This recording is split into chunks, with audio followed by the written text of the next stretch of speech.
जैसा कि आप सभी को पता है, आपने अपना थर्ड सेमेस्टर कंप्लीट कर लिया है। आपका थर्ड सेमेस्टर का एग्जाम हो चुका है। अब फोर्थ सेमेस्टर में जाने के लिए तैयार हैं। लेकिन फोर्थ सेमेस्टर में जाने से पहले आपको कुछ क्राइटेरिया फुलफिल करना होगा, यानी एसबीटी के कुछ एलिजिबिलिटी रूल है। उसे अगर आप फुलफिल करते हैं तो ही आप अगले सेमेस्टर में फोर्थ सेमेस्टर में जा पाइएगा। तो एसबीटी फोर्थ सेमेस्टर क्या है, एलिजिबिलिटी रूल, आज के इस वीडियो में हम लोग इसी पे डिटेल से बात करेंगे। यानी कौन कौन से बच्चे फोर्थ सेमेस्टर में जा पाएंगे, आपको आज के इस वीडियो में पता चल जाएगा। और आपको पता है कि सिलेबस चेंज हुआ है, सिलेबस के साथ साथ आपके जो एलिजिबिलिटी क्राइटेरिया के रूल है वो भी चेंज हुए हैं। पुराने नियम की अपेक्षा नए नियम में क्या बदलाव हुए हैं, इसके बारे में भी आज के इस वीडियो में डिटेल से बात करेंगे। तो वीडियो पे लास्ट तक बने रहें। चैनल पे पहली बार आए हैं, चैनल को सब्सक्राइब करके बेल आइकन दबाना ना भूले। यहाँ पे आपको एसपीटी बिहार से जुड़ी हर एक छोटी बड़ी और सटीक जानकारी मिलती रहती है। तो चलिए वीडियो को स्टार्ट करते हैं।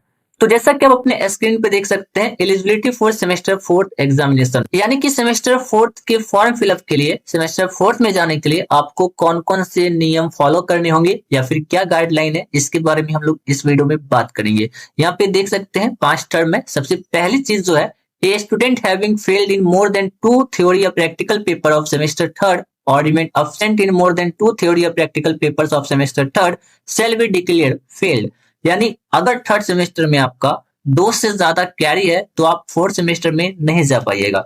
ठीक है, वो प्रैक्टिकल पेपर भी हो सकता है, थ्योरी पेपर भी हो सकता है। मैक्सिमम 2 पेपर आपका कैरी रह सकता है। 2 से ज्यादा अगर आपका कैरी है तो आप फेल हो जाइएगा, अगले सेमेस्टर में नहीं जा पाइएगा। ठीक है, आगे है and will not be eligible for semester enrolment, और आपका सेमेस्टर इनरोलमेंट भी नहीं हो पाएगा।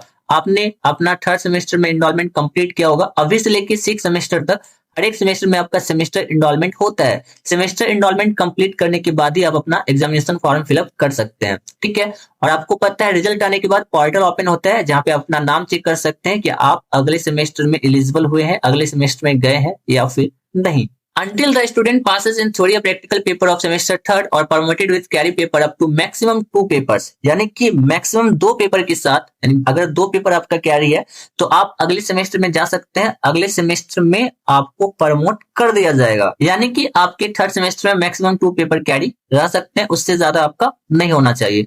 अगला जो रूल है, a student has carry in maximum 4 theory या practical paper including absent in theory या practical papers of semester first and second taken together, यानी कि फर्स्ट और सेकेंड सेमेस्टर मिला के आपका 4 से ज्यादा कैरी नहीं होना चाहिए, चाहे प्रैक्टिकल पेपर हो या फिर थ्योरी पेपर हो, या फिर अगर आप किसी पेपर में अब्सेंट रहे हैं तो भी इसे ऐड किया जाएगा। यानी फर्स्ट और सेकेंड सेमेस्टर मिला के 4 पेपर से ज्यादा आपका कैरी नहीं होना चाहिए, जो कि हमने थर्ड सेमेस्टर के रूल में भी देखा था। ठीक है, इससे पहले 3 सब्जेक्ट हुआ करता था, यानी फर्स्ट और सेकंड मिला के 3 से ज्यादा नहीं होना चाहिए था, लेकिन अब इसे बढ़ा के 4 कर दिया गया है। ठीक है, आगे है a student has enrol in semester fourth, वो फोर्थ सेमेस्टर में एनरोलमेंट किए हो।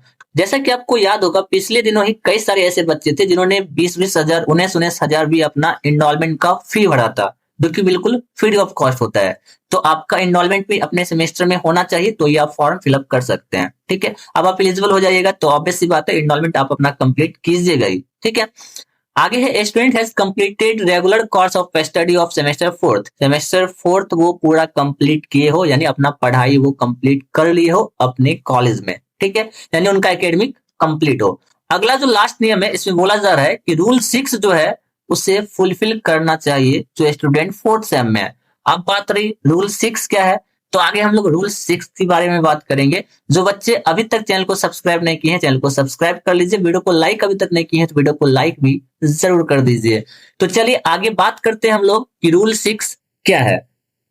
तो जैसा कि आप अपने स्क्रीन पे देख सकते हैं, रूल 6 के बारे में यहाँ पे बताया गया है। टोटल यहाँ पे 7 चीजें बताई गई है। सबसे पहला क्या है, a student must be registered enrolled SBT Bihar, यानी कि आपका रजिस्ट्रेशन होना चाहिए एसबीटी बिहार में। तो आप फोर्थ सेम में आ चुके हैं तो ऑब्वियस बात है आपका रजिस्ट्रेशन कंप्लीट है।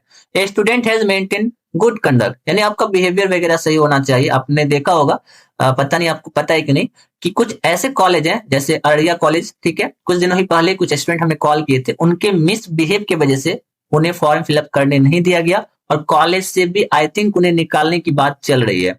ठीक है, तो आपका बिहेवियर भी सही होना चाहिए।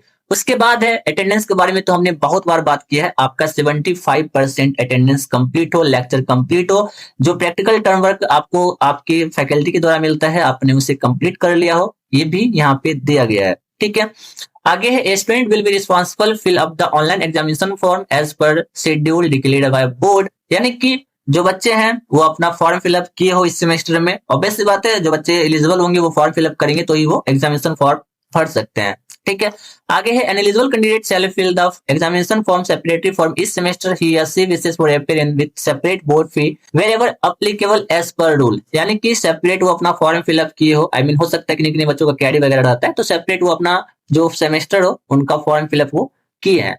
उसके बाद online examination form students after online payment, ये तो सभी को पता है कि पहले आपको पेमेंट करना होता है फिर आपका एग्जामिनेशन फॉर्म फिल होता है। ठीक है, उसके बाद आपका एडमिट कार्ड आता है। लास्ट में बताया गया है कि ये जो 6.1, 6.2 और 6.3 है इसे प्रिंसिपल अप्रूव किए हो, यानी कि प्रिंसिपल के कंसर्न से ये सारी चीजें हो। ठीक है, तो ये कुछ रूल थे जो कि आपके 4th सेमेस्टर में जाने के लिए इंपॉर्टेंट है। ठीक है, यानी कि 4th सेमेस्टर एलिजिबिलिटी रूल आप इसे बोल सकते हैं। अगर आप ये सारे क्राइटेरिया फुलफिल करते हैं, अगर सारे चीज आप कंप्लीट कर लेते हैं तो आप 4th सेमेस्टर में जा सकते हैं, आप आराम से एग्जामिनेशन फॉर्म भर सकते हैं। तो आपको ये नियम कैसा लगा और क्या लगता है आपका रिजल्ट इस बार कैसा रहेगा, हमें कमेंट करके जरूर बताएं। बाकी इस नियम से जुड़े या फिर कुछ भी डाउट हो आपको तो आप हमें कमेंट बॉक्स में पूछ सकते हैं। मुझसे पर्सनली जुड़ना है तो आप इंस्टा पे फॉलो कर सकते हैं। जो बच्चे हमारे व्हाट्सएप ग्रुप में ज्वाइन नहीं है, डिस्क्रिप्शन में लिंक है, जरूर से जरूर ज्वाइन हो जाइए क्योंकि बहुत सारे अपडेट आपको वहां पे भी दिए जाते हैं।